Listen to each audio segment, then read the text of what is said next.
And today's speaker is Gigi. She is a member of the Board of Trustees here at RSS. She is a high school teacher and a mother of an adorable little girl. So take it away. Thank you, Brianna. All right. So in the spirit of Valentine's Day, of course, I'm going to be talking about love. Surprise. So instead of the obvious manifestations of love, though, I'd rather focus on a type of love that's often invisible. Yet this love is responsible for some of the kindest, most loving people that I have ever met. So I'd like us all to take a moment and think of some of the most loving people that you know in your life. Like, remember how they make you feel. Recall how much they improve the world around them, no matter how small or how grand their contributions were. And take a moment to ponder, to ask yourself, how were they able to be such a bountiful source of love? And that can be a pretty hard question to answer. But if we actually just flip our perspective, the answer can sometimes come to the surface quite quickly.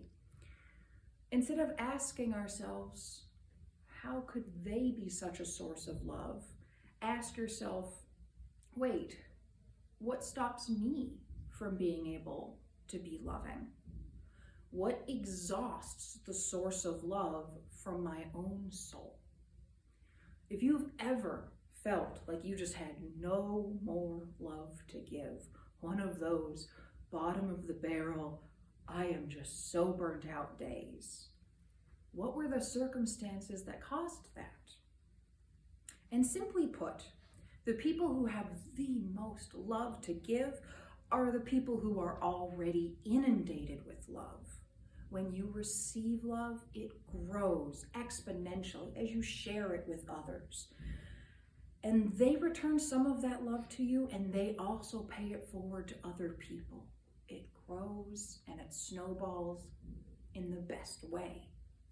But if you've ever poured love into someone or something that didn't return that love to you, well, that's probably how you got burnt out in the first place. That's such a fast road to draining what love you have to give. So while we as spiritualists believe that we make our own happiness or unhappiness, we have to admit that we can't control other people's actions.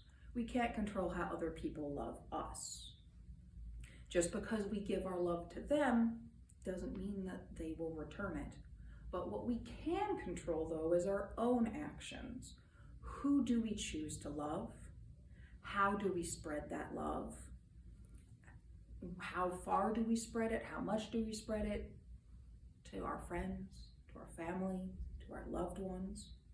And do we give it to ourselves?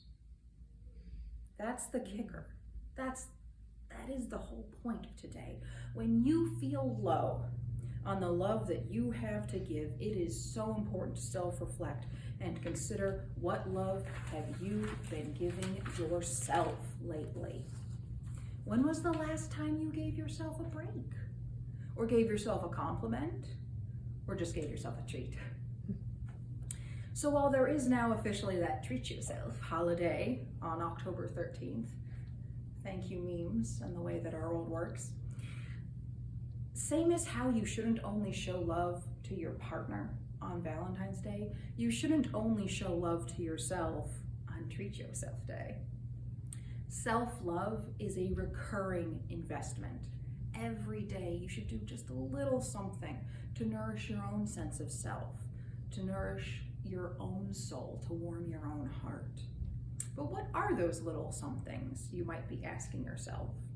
After all, self-love is a pretty new concept. It's only recently having gained prominence in today's zeitgeist.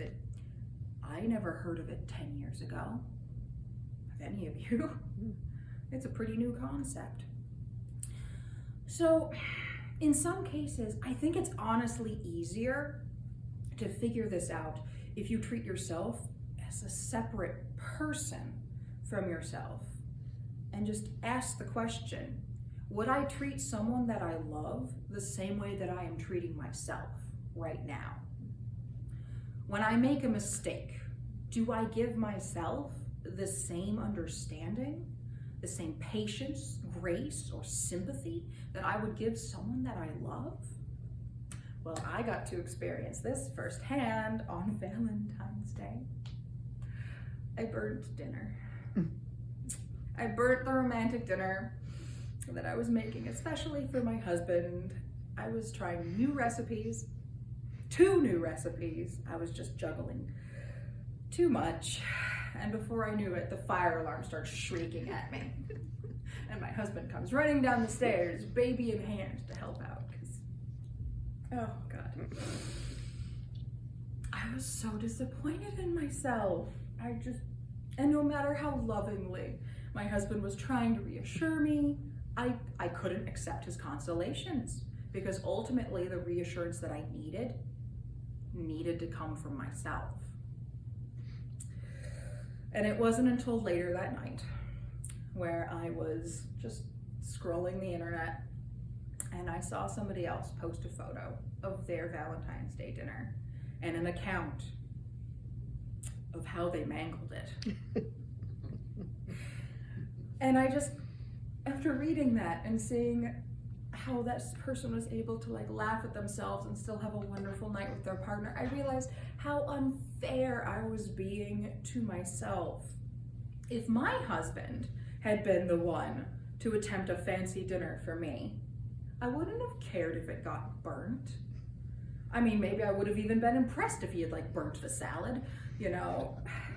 I would have just appreciated his effort. I would have laughed with him, because silly mistakes just happen in life. And I would have felt loved because of his actions, because he tried something new. He tried something difficult just for me. And so when I was able to look at my slightly burnt, it wasn't that bad, it really wasn't. But when I was finally able to look at my Valentine's Day dinner through this shifted lens, my self-pity evaporated and it was replaced with self-love. I tried something new. I struggled. And eventually I realized the obvious. It's the thought that counts. So this shift in perspective can apply to all the different ways that we show love, no matter what love language you use to express love. When you put special effort into a project or a self-improvement, or even just you busted your butt doing chores today, imagine what you would say to your partner or to a friend who did the same thing. If you would compliment them for that accomplishment, then of course you deserve to be complimented too. You can and should give yourself your own little mental affirmations for jobs well done. Even something as simple as just not acknowledging, I am proud of what I did today. That can make such a big impact in your self-esteem and your confidence, especially if this becomes a recurring habit over time. This is the area of self-love where I actually flourish, because I figured out a long time ago how to talk to myself with love and kindness. And man, I hope you get as good of a laugh out of this as when I remembered this memory.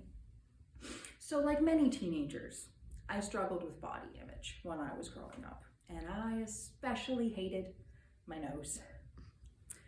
I don't remember what made me start to dislike it. I'm sure it was some offhanded comment, but as a teen, I started to dwell on it. And I don't remember what possessed me one day, but I was scrutinizing my own appearance in the mirror, poking and prodding and staring. And I started pantomiming as if my own nose was responding to me, returning my own negativity with its own sass. Hey, how dare you talk to me like that? Yeah, like that level of just childish sass back at myself in the mirror. My nose was admonishing me for obsessing over its looks and ignoring all the important things that it does for me, I was on the swim team. I was able to breathe great, hold my breath for a long time under the water. I was in choir. My nose helps me sing beautifully. It works, it does its job, and it deserves to be commended for doing those things. And so this bizarre, silly moment in the mirror, it eventually turned into a fun game that I just did almost every morning while brushing my teeth. And I started to actually love my reflection, because it didn't actually matter how I looked. What matters was how funny I could be, how much I could make myself laugh. And now it's just an automatic reflex for me to smile when I see myself in the mirror. All because, for whatever reason, I took that step outside of myself. I pretended that my nose was its own person with its own feelings that deserved to defend itself and be appreciated. Yeah, I know, it's a little out there. I do admittedly still make many silly faces in the mirror, but I don't pantomime as much. So, while I've got words of affirmation down, there are other areas of self-love that I'm definitely still learning and that I still struggle with. And the main one for me right now, as a mom, is quality time. Just as people schedule quality time for their friends or their partners, everyone should also schedule quality time for themselves, by themselves. After all, not every hobby that you enjoy needs to be a team sport. There's plenty of enjoyment to be had by yourself. And honestly, it's also one of the best times to just think and, check what you've been learning about yourself and how you're feeling. It's practically a form of meditation. It's just a good check-in time. But anyways, as a new mom, clearly it's pretty difficult for me to schedule this time for myself. Taking a break from caring for my child, it feels selfish. And it's not. Let me make that very clear. It's not selfish, but to me, I dwell in that false sense of guilt. It feels selfish to me, even though logically I know that is not the truth. So I keep trying to just repeat to myself in my head, it's not selfish, it's self-love, in the hopes that eventually I will believe it with every fiber of my being. I schedule time for dates with my husband. I schedule Sunday dinners with the grandparents. I schedule mommy-daughter play dates with my daughter, but I so rarely give myself time for myself. My husband, on the other hand, is much more introverted than I, and he has always needed a lot of quiet time to decompress and to unwind. And I never think twice about the time that he takes for himself, because I instinctually empathize with him. Of course he deserves a break.